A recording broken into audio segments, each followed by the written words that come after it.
You don't need a big reason to feel lonely you do.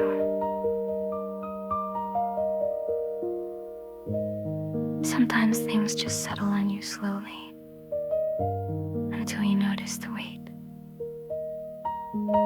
That doesn't mean you're weak. It means you were paying attention.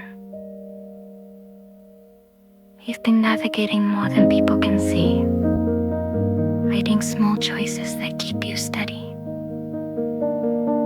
Those choices matter, even if no one applauds them. You don't have to explain your pace. You don't have to justify where you are. You're allowed to be exactly here and still be on your way somewhere meaningful. That's how most lives actually move forward.